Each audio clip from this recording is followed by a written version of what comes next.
You ain't heard about the great deals we got going on down here at Vintage Shoppers right now in Loves Park. How about 6 months of winter storage for only $200? We also got a bunch of great deals on custom parts too. With our full machine shop, we make everything right here in-house. Handlebars, exhaust, sissy bars, frames, we do it all. We're your one-stop shop. So give us a call at 815-978-1228 and let us know what we can do for you. Vintage Shoppers, built with pride, built to ride. Hello, my name is Alex, but my friends call me Tombstone. And I've been given an opportunity to talk about a great custom merchandise company called Dirty Sam Productions. It's a company that some fellow veterans and I have started. We produce all kinds of custom and promotional merchandise, only using the highest quality that we can find for you. We believe that you should be giving your ideas the life they deserve by working with our graphic designers to extract them from your brain. Get a free quote by emailing us at dirtysam86@gmail.com. That's dirtysam, the numbers 86 @gmail.com. And we'll give your ideas the life they deserve. This is Butch Popeye Moss with Texas Biker Radio, Defenders of the Constitution. We have a new YouTube channel, Texas Biker Radio. Join us, subscribe. Thank you for listening. Hey, how you doing? This is New York with Out of the Box, OUTTA, boxclothingandproducts.com. We make custom t-shirts and other apparel. We have Yuma shirts, motorcycle shirts, hoodies and tees, fitness-related shirts, inspirational wear, custom watches, and almost anything else you can think of. And if we don't have what you like, just shoot us a message and we'll bring your own ideas to life. Contact us. Take it easy. Ladies and gentlemen, don't wanna fuck with. Your mouth all glued up with Connie juice, I asked you a question. Oh my god, this girl's really turning me on. Suck me sideways. Are you gonna pull those pistols and whistle Dixie?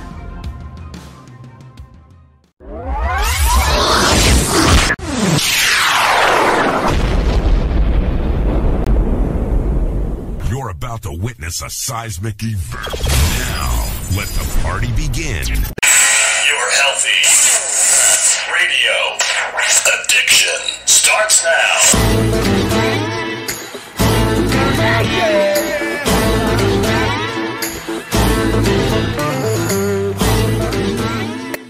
Hollywood's Motorcycle Madhouse on iHeartRadio. And welcome everyone to a Wednesday Motorcycle Madhouse. I'm James Hollywood Machikari. If this is your first time with us, welcome aboard. Hit that subscribe button, like the video, or dislike it because I'm a dick or something like that. But either way, it helps us. Make sure you share it on your social media accounts if you want to help us out. Also, the Super Chat is open and ready to go if you guys want to support the channel that way. Today, we are going to be covering a couple subjects, especially the title of the show, Cops vs. Bikers. Keep your mouth shut. But first, the Motorcycle Writers Foundation just came out, I believe it was yesterday, announcing that the Motorcycle Profiling Resolution, Senate Resolution 154, was passed by the U.S. Senate by unanimous consent. Oh my God, something they can agree on. It was passed December 11th, and worked with Senator Ron Johnson, a Republican out of Wisconsin. Hardtail Willard said upon learning of the adoption of the resolution, passage 154 has been Motorcycle Right Foundation's #1 legislative initiative in this current Congress. This act today by the Senate is very important as it recognizes that profiling of motorcyclists because of our mode of transportation or choice of attire is unacceptable. Now, remind you, this is a resolution with a bill. It has to pass both House and then go to the president's desk for signature. But this is a huge thing, getting a resolution out of the Senate, and especially with unanimous consent. It was also worked with, let's see here, the National Council of Clubs, the National Confederation of Clubs and the Motorcycle Profiling Project over there at MPP with Double D. As you know, Double D puts in some time. Let me tell you, man. How you guys doing in the chat room? Everybody's going nuts. Hey, Brian, how you doing? Save the patch. Sinister, how you doing, my man? Hey, hope to see you Friday. And Ironhead, of course, you're in. And let's see here. James, right now with the Mongols, the jury has the case right now. They've had it since last week, and I guess it's kind of a good sign, man. It's Wednesday right now, and there still ain't a decision. So you're probably looking at a hung jury or something like that. Or that's our best hope, is a hung jury or an acquittal on that. Let's see here. About damn time waiting all day. Hey, JR, how you doing, buddy? Thanks for coming in. What's up, Horan? How you doing? Charles, David, all you guys. So, today we're going to be talking about the police. And some smart tips when you have to interact with them. Now, I found it funny. I actually read a story online where the cops, they even suggest to their own family members, you ever get into anything, don't talk to the cops. Well, good advice there, Piggy. But it's no secret. I really don't have that much for Leo.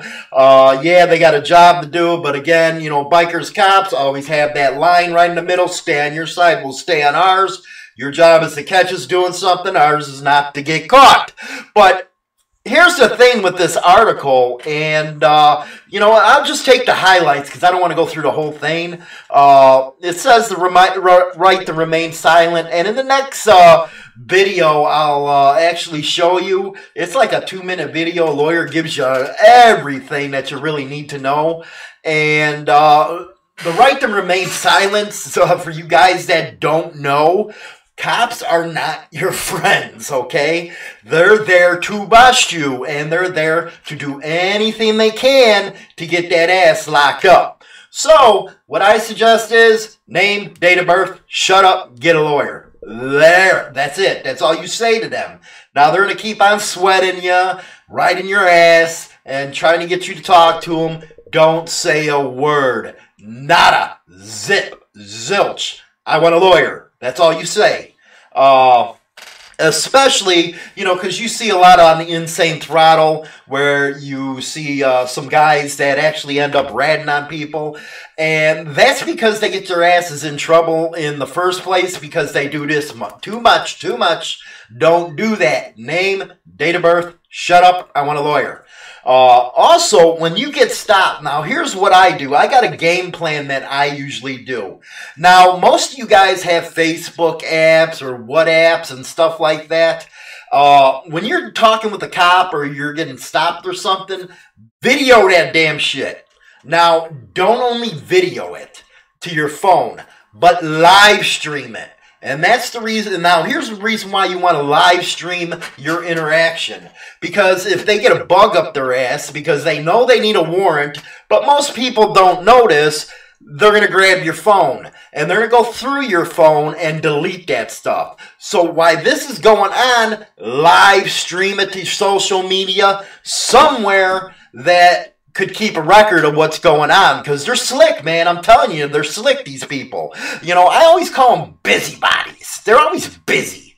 But let's go to the next one here. Then it talks about why the innocent should remain silent. Even if you're guilty, remain silent. But here's 4 reasons why the innocent, according to this article, says the innocent get convicted. 1, you don't know the law. 2, there could be a criminal coincidence. 3, other people might lie or make a mistake. And 4, we all know this, and this ain't fair if you ask me. The police can lie to you, but you can't lie to them. You know, that's why half of these people, I guess, are getting locked up with this administration. And it's not because of Russia. It's because you lied to feds. So, you know, you don't have to lie to feds. Just shut up. That's all you have to do. Shut up. That's real easy right there. But anyway, let's go a little further. Play this little video that I got today, and it gives you a little more insight. In the absence of an attorney is because, by and large, it's a trap. Law enforcement has come to see you for no reason other than to get you to make an incriminating statement. What's important to note is that everybody's heard of the so-called Miranda rights. But Miranda doesn't take effect unless you're under arrest. While you're under investigation, law enforcement can use every trick possible to cajole you into making a statement. It may be a statement as simple as, I don't know X. Because if they can prove that you do know X, you've got a problem. The second reason is, it won't help. The detective has no authority to help you in any way. Only a prosecutor can do that. And that's why you need counsel to help you, to guide you through the process. The third reason is, generally, you can't outsmart the police. Certainly not at this point in the process. They know why they've come to see you. You don't. Agents, police, investigators will never tell you why they are there. They will simply ask you questions. And your answers will be, in essence, written in stone.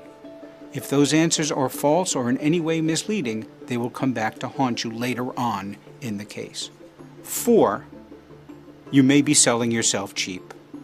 If in fact you are guilty of some crime, there may be a deal that can be made between your attorney and the prosecuting attorney, and it is only the attorneys who can make that deal. If in fact you are involved in some criminal conduct, you need to have an attorney make that deal for you. The police, the agents, the investigators have no authority whatsoever to make that deal. 5, and last, does it ever help to speak to investigators, detectives, or police? The answer is rarely, if ever. There is in fact a procedure, there is in fact a process that those under investigation can utilize to impart information to authorities. If you use that process with the help of a lawyer, you can help yourself. If you try to help yourself without a lawyer and without going through the formal process, you can get hurt, and you can get hurt very badly. There you go. You're going to get hurt real badly. And the guy's actually right, man. You know, most people don't understand when they get busted or something like that. They think the cops can help make a deal for them. No, man, that's the prosecutor that makes that. Don't be ignorant. That's why you're always, you know, a lot of people, especially new jacks, you gotta shut your mouth, man, because the more you talk, the more information they get on you, and the more information on the case that they're gonna get. And that really leads to a big freaking problem, let me tell you. You know, because let's be honest. Cops are there, it's called asset forfeiture, and they love to get a hold of those assets, especially when they call them lotteries or jackpots over here in Chi-Town and shit like that. They get a drug dealer, or they get something like that, and they get all the assets. That's kind of what's going on with this RICO case that nobody's getting charged for right now, but they're going after the Mongols patch and their assets. Now, what happened, now there's 2 different types. There's civil and there's criminal. The Pennsylvania case happened with that was civilly, where they tried to get a judgment against all the Iron Order's property if they won. Now, in a criminal, they're going after asset forfeiture. That means the trademarks, that means clubhouses, anything of value the government's trying to go with. And oh my God, just be quiet, that's what I can tell you. It kind of goes along with another story I seen today. It's not on about cops or something like that, but YouTube was just up at Capitol Hill during one of them hearings.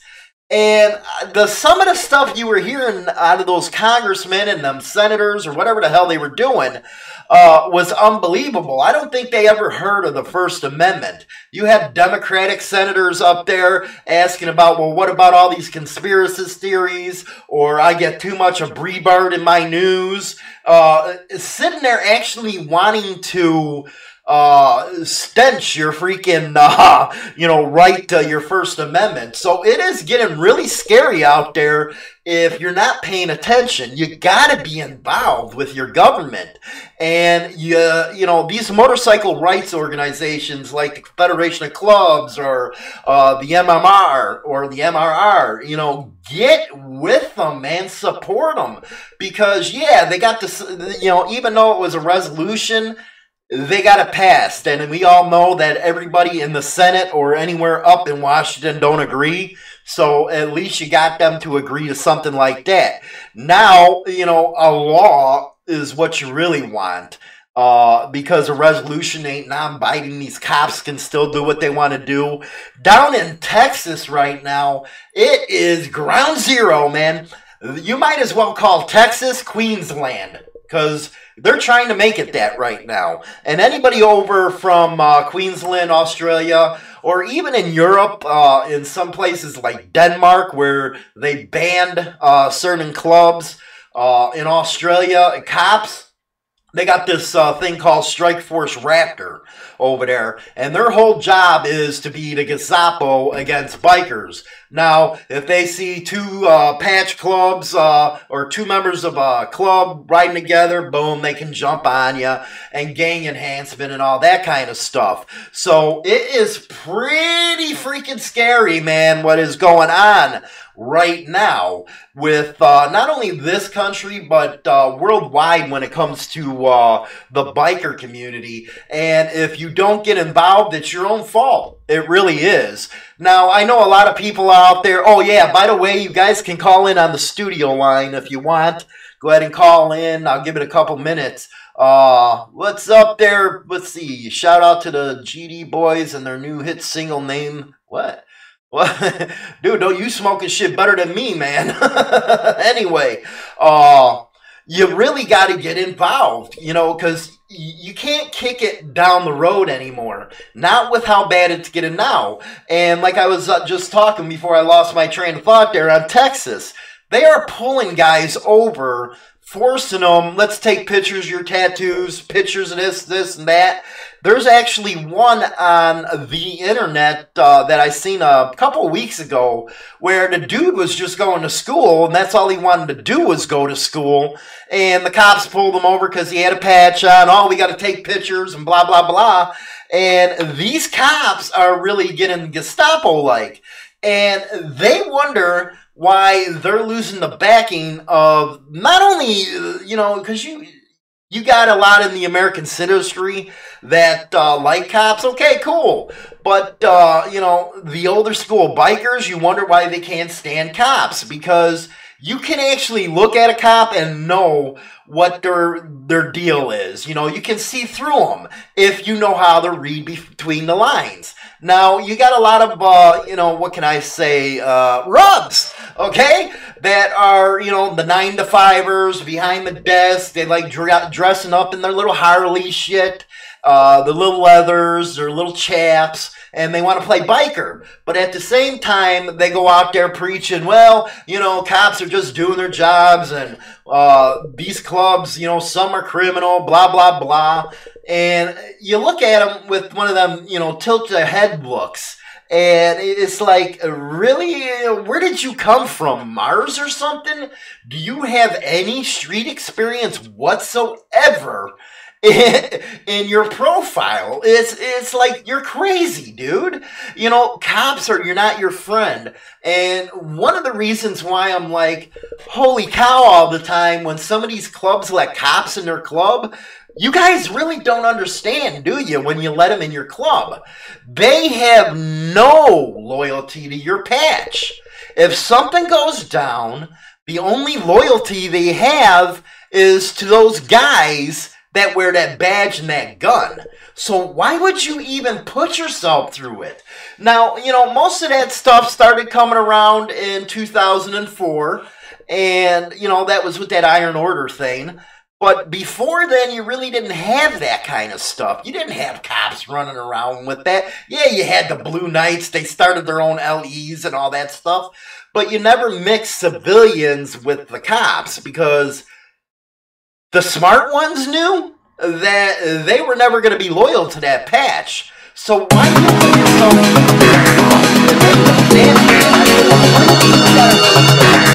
You're on air.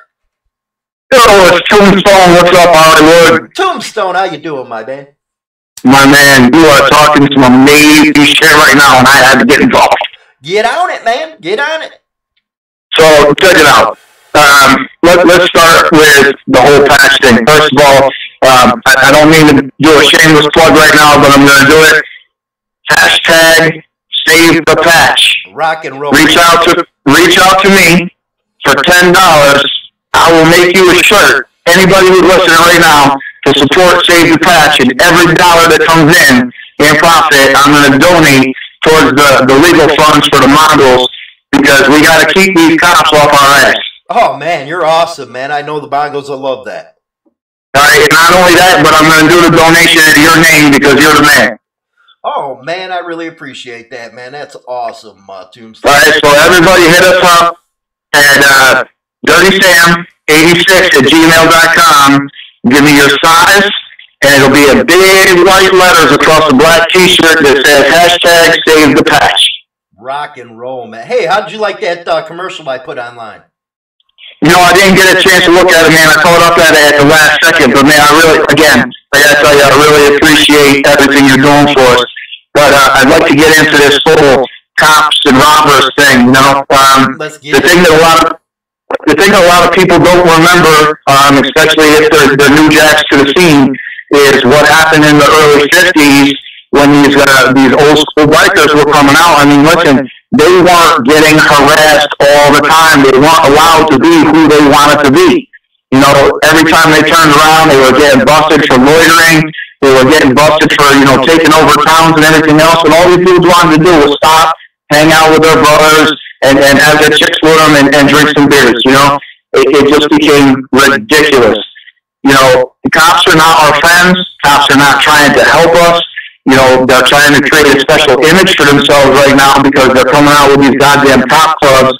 And not only are the cop clubs the bad news, but on top of it, they're calling themselves a cop club, but they're bringing anybody and everybody who wants to be in with them because you don't have to go through the prospecting. If you're not prospecting, you're not in a motorcycle club. So I tell you folks, do it the right way. If you want to be a biker, be a biker. Either be independent, join a real club that earned their way in, but don't be riding on those cops because that's just bad news. Now, I just have somebody that just said cops' jobs are to serve and protect. That's plain and simple. What do you say to that? Well, I say he's a cop. But besides that, what I say is this. That's all well and good, but the biggest point that I'm going to put out to you is up here in upstate New York, we got a crew that runs around. I'm not going to name names because I like to keep shit clean.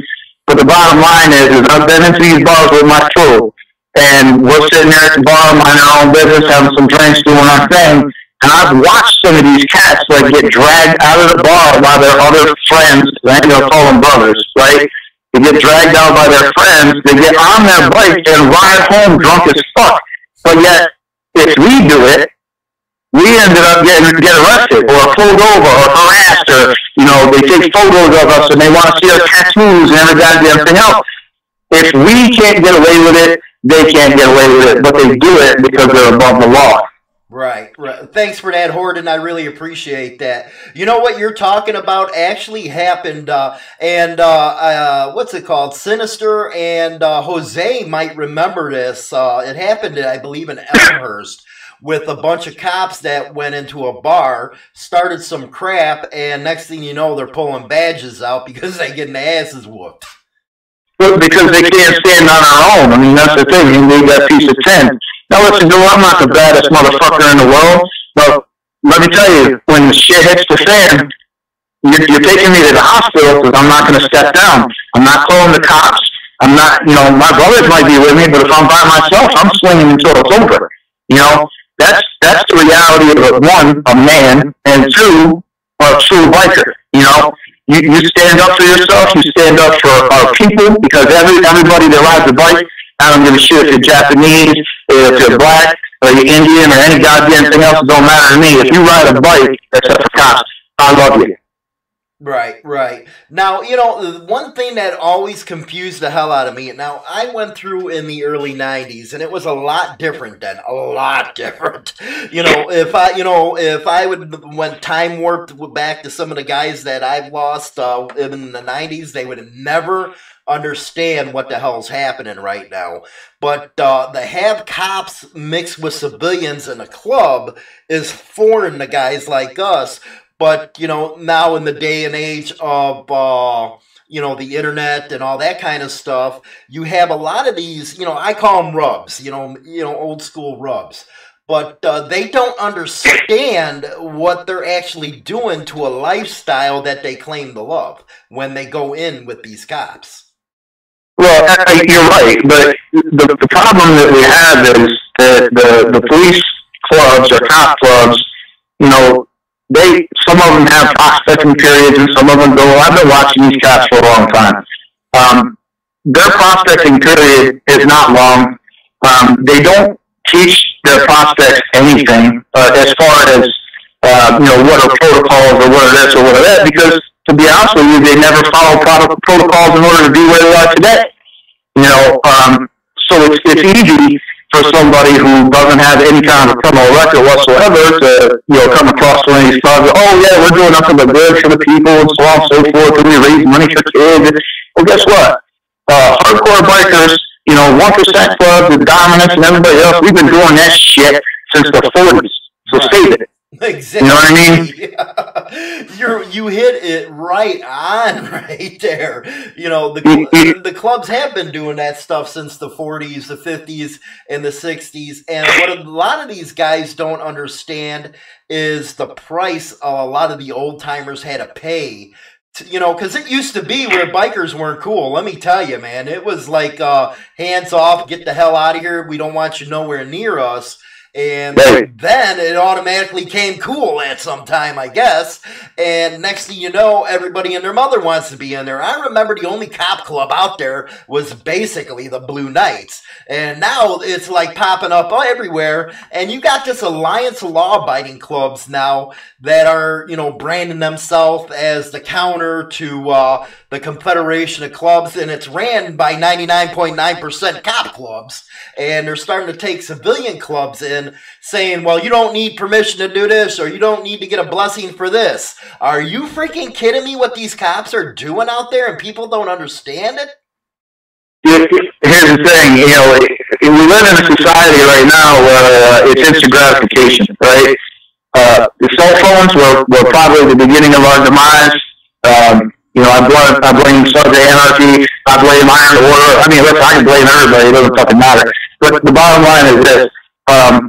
We were complete degenerate scumbags to the police and to normal everyday citizens up until probably the mid-60s, right? Then the hippies come out, and the next thing you know, because 81 stepped up and, they had a guy running with the torch for the Olympics, and they started doing security for Woodstock and everything else. All of a sudden, being a biker became cool because now you can rub elbows with the cool people, and now it's acceptable because somebody carried the torch.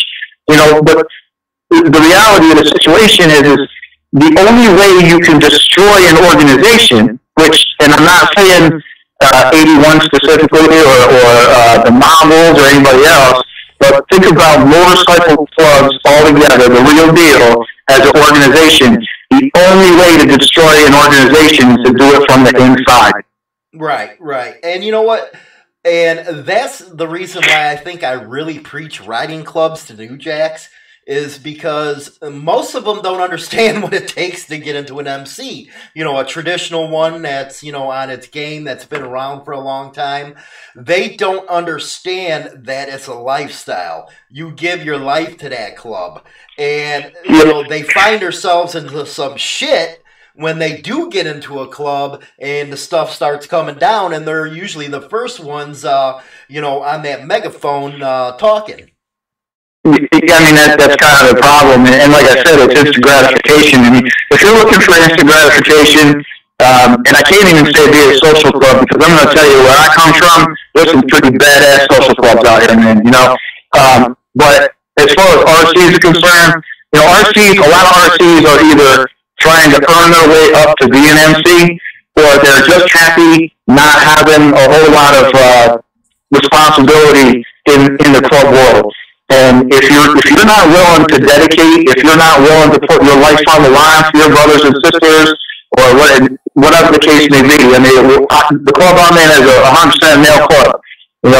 Men make the decisions, and that's just the way it is. We do have a female club that supports us, and we do some work with them on the side and so on and so forth. But when it comes to church, it's our business, and that's it. If you're not willing to dedicate and put the time into developing your club and keeping your club strong and growing your club, don't do it. It's because you're not just hurting yourself.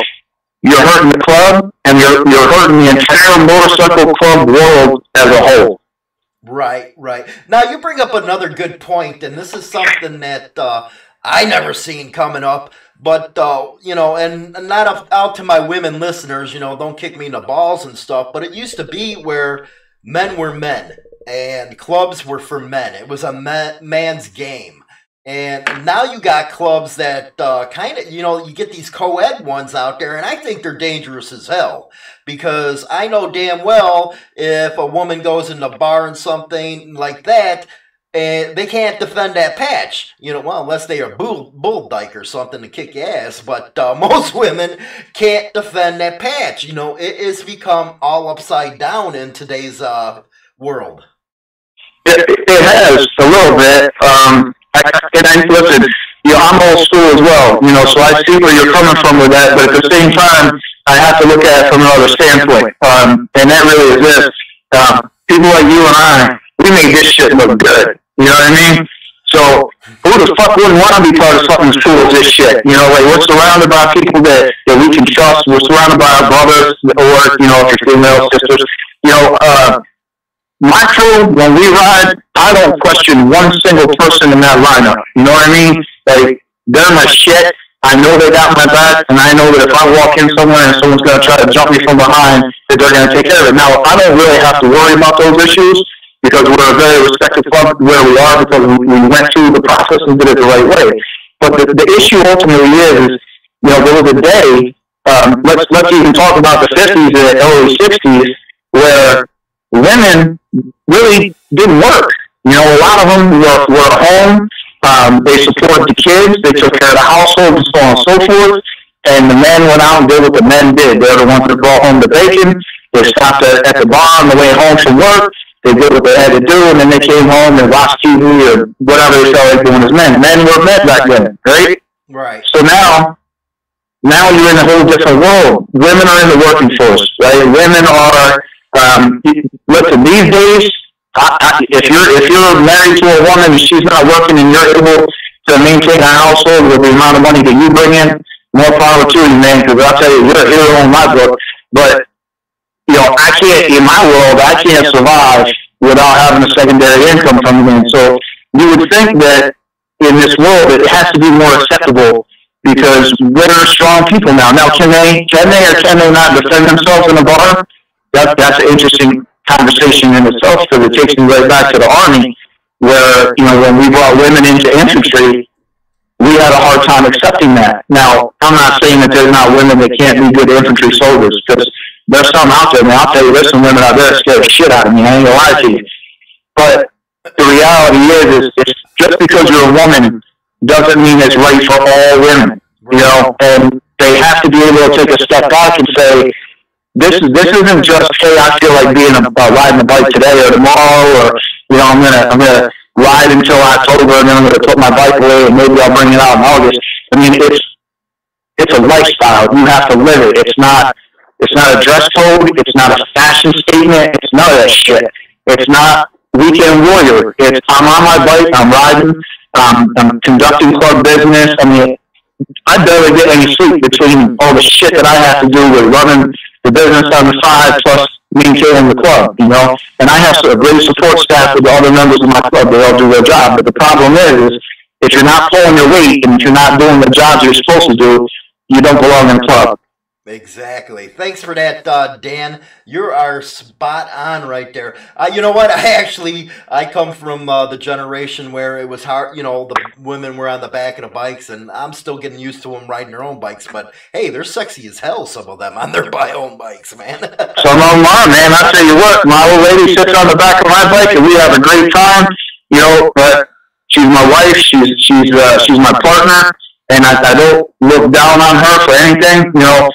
She's as strong-willed as I am. I mean, she'll, listen, man, if you and I were on the bar and you looked at me the wrong way, she'd probably try to slap the shit out of you. Rock on. Well, man, I really appreciate you calling in. Hey, your new commercial is going to be coming up at the end of the show. Check it out. I did some tweaking to it for you. All right, brother. I appreciate that, man. And, hey, once again, I'm just going to remind everybody, DirtySam86 at Gmail. Hit me with your size and give me your address. And I'll send you a bill of $10 for a black T-shirt that says #SaveTheCatch, and it'll be out to you ASAP. Oh, rock on, man. Hey, actually, a couple of the people in the group, if you could go on there and put your email on there, because they're asking right now. Yeah, brother. Hey, Hollywood, have yourself a great night, man. Take care. You too, man. Thanks. I always love talking to Tombstone. Anybody else want to call in, go ahead and call in. Tomorrow, we're just going to have a play of an interview with me and Dave Walters. It was on some history stuff, because tomorrow we're getting ready for our Benefit for Friday. We're doing equipment checks and all that type of stuff. And, you know, thanks, Sinister. So we're going to have to work our stuff tomorrow, so we won't be on live, so we'll just have that video up there. So everybody, I hope you guys are going to turn in on Friday. It's going to be at 8 o'clock. There's going to be a big party going on. I'm going to be live on the air. We're going to be trying to raise money for a friend of mine, Neon. He's been going through a lot of shit with his health right now, and I can really, you know, feel for him, because he's going through the seizures like I had and stuff. So those seizures, man, they really suck. You know, let me tell you, you don't really feel it during a seizure, but when you wake up, it's like a Peterbilt and a Mack truck ran over your balls. Let me tell you, every part of your body hurts, your head hurts, you're dying. Let me tell you, you wish you were dead after one of these seizures. So he's having a lot of problems, and his arose from when he got hit by a semi, actually, in real life. And the medical bills are just piling up. So we're having this big fundraiser on Friday night.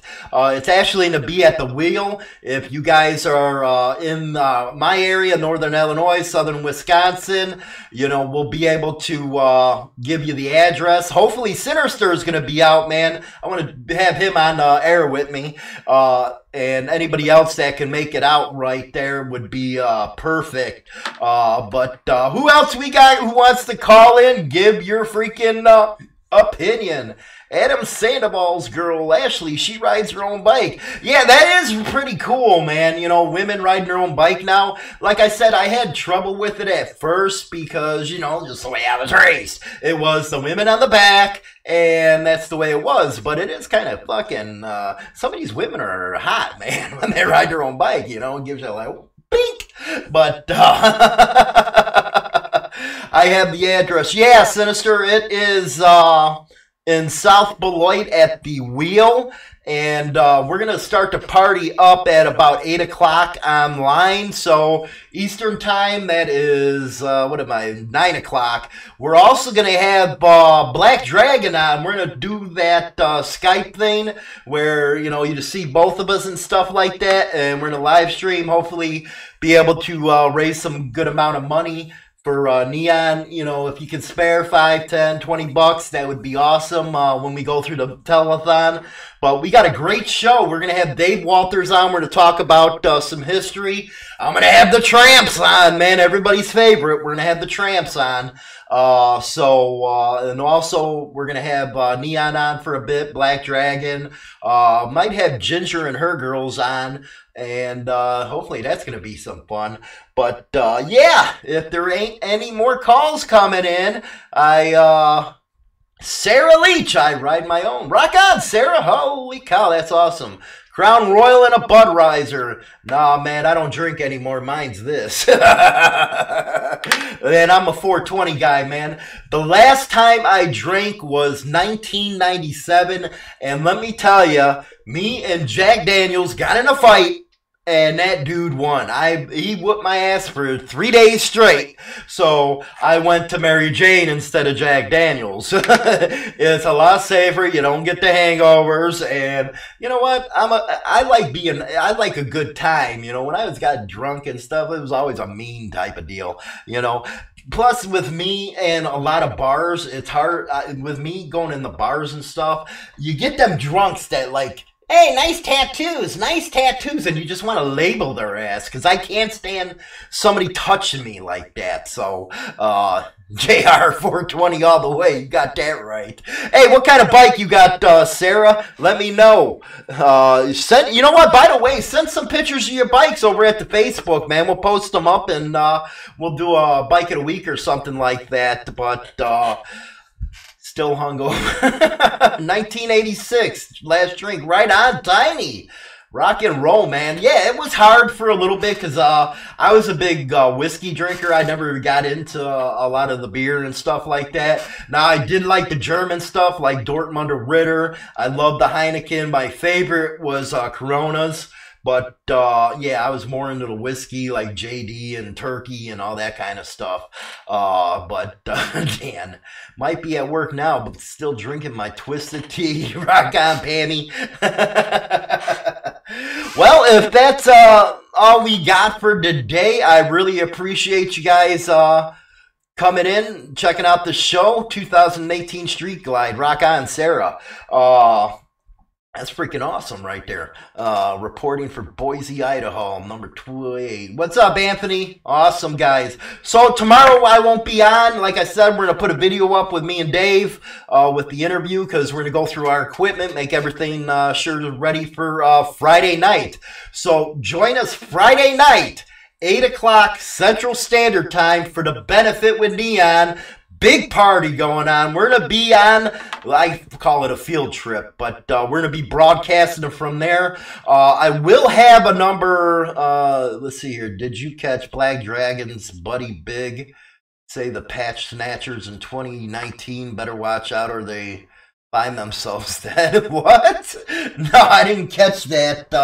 You know what, Dave? You know, a lot of the guys that go around saying that kind of stuff, it's a lot different on the streets, all I can tell you, man. You've had close that. Hold on, we got a call. You're on the air. Hey, what's up, buddy? How you doing? What's up? Oh, not a heck of a lot. Just wanted to give you a ring. I talked to... You're on the air. You're on the air. I talked to... Who is this? Yeah, huh? Yeah, who's this? Logan? Yeah, this is Logan. Logan, you're on the air on Motorcycle Madhouse right now. Awesome. How we doing tonight, James? What's going on, buddy? Not much, man. Just doing the show right now, and you're on. Hey, this is Logan, man. What company you own? SB3 Entertainment. SB3 Entertainment. Tell our audience what you do. Well, I specialize in mobile events, but I really love doing weddings. So weddings is one of my favorite things to DJ, just because the atmosphere is great. You got a lot of happy people at weddings, and I really love doing those. But we do birthday parties, we do special events as well. We do karaoke events, and this weekend, this Friday night, we're going to be doing James's event at the Wheel in Southfield, Illinois. Oh, hell yeah, man.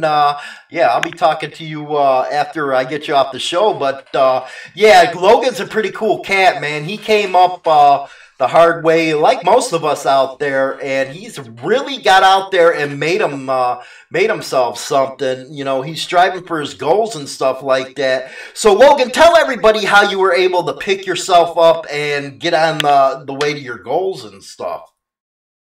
Excellent. Okay. Yeah, I got in a little bit of trouble back in 2010. I caught a copyright infringement charge and a computer fraud charge, which were both class 4 felonies. And I ended up doing 2 years incarceration time for that in the Illinois State Penitentiary. I got out, what pen? What pen were you in? I was in Sheridan, and then I was transferred to Logan, ironically. Lincoln Logan? Yeah, yep, up in Lincoln, Illinois. And, I got out in 2012. I was on a 1-year parole sentencing, and within 6 months, I had completed that. They let me off early, which was wonderful. And I have a background in IT, so I'm definitely a techie computer kind of guy. And I was doing that for a while, and then I've always loved music ever since I was little, man. I've always loved music. I play guitar. I'm musically talented, and I just had this idea to start DJing, and see where it would lead me. And I've been doing it for 4 years now. I started the business on January 1st, 2015. And it's honestly, it's been a great success. I have a wonderful group of people on Facebook who continue to tag me in posts of people who are looking for DJs in the area. I've traveled to Des Moines, Iowa for weddings, and this summer, actually, this June 1st, I'll be traveling to O'Fallon, Missouri to do a wedding for a nice couple as well. Right. Hey, you know what? Now that you bring it up, our show today was about why you don't talk to cops, man. You keep your mouth shut, give them your name, your birth date, and shut the hell up, I want my lawyer. Now, for somebody who went through it, can you give us a reason why that is so damn important to do? Absolutely. It's simply because anything you say can and will be used against you. You don't ever want to give too much information. Don't ever tell them anything more than you absolutely need to.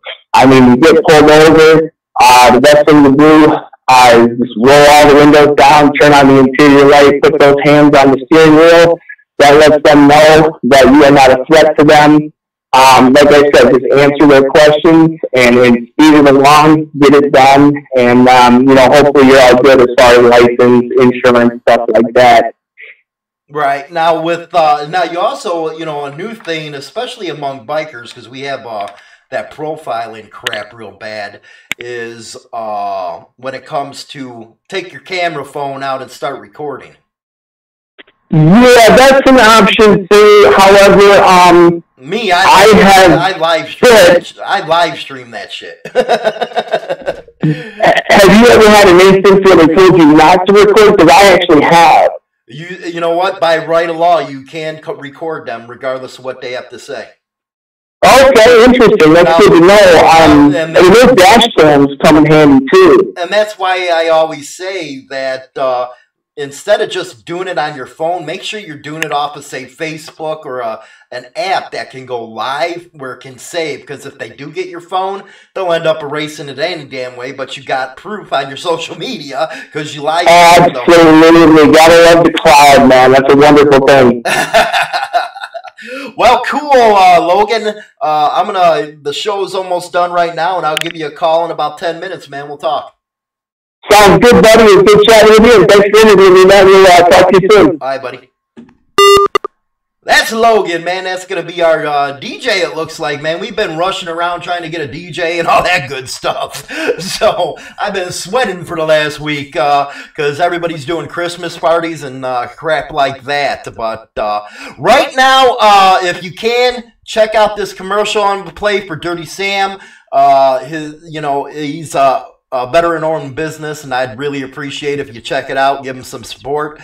But I'll see you guys Friday night, man. It's partying up time. So you guys take care.